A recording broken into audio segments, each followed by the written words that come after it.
Hello folks, Sunday message from the Cathars. Judgment is a sickness of our time. It destroys families, relationships, nations. And where does it come from? From the one who we perceive as the God of this world. The Gnostics, the original Gnostics called the Demiurge or Yaldabaoth. He is the beginning and the end of judgment. Judged Adam and Eve and ends with the terrible day of judgment. And in between, everything in between is humanity that reflects this Demiurge. So, what happens when we judge? What happens to us? What happens to the person? When we look at someone with a critical eye of judgment, the soul of this person feels this, and we imprint our vision on this soul, and it will be very difficult to change. For example, when I think somebody is stupid, this person takes this vision and begins to think of himself as stupid. But on the other hand, there was an experiment that they did with a schoolboy who was not very clever. And they told the teacher, this is the smartest boy of the whole class, and the teacher treated him as the most clever.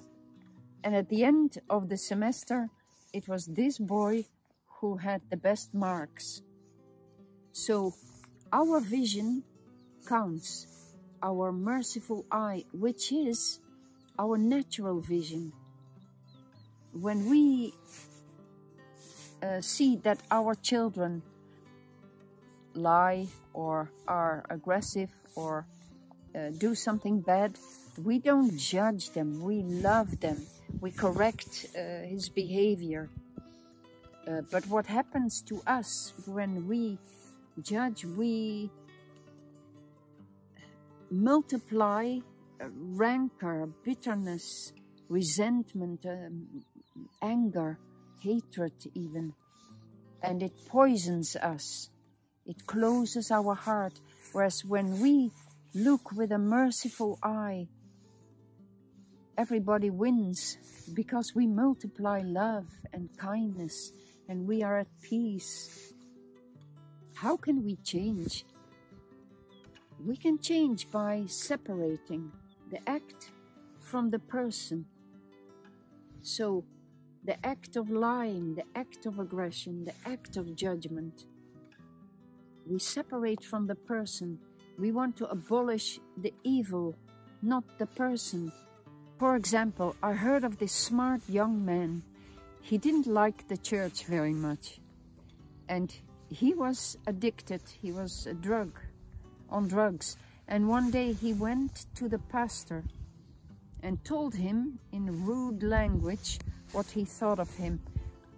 And this pastor didn't say anything. He just looked at this young man with such love in his eyes that after a while, this young man began to change. The love of this pastor changed him. He abandoned his addiction and he became a good person, a kind person of our society. Tell us what you think. Write in the comments, and peace to you, and see you next week.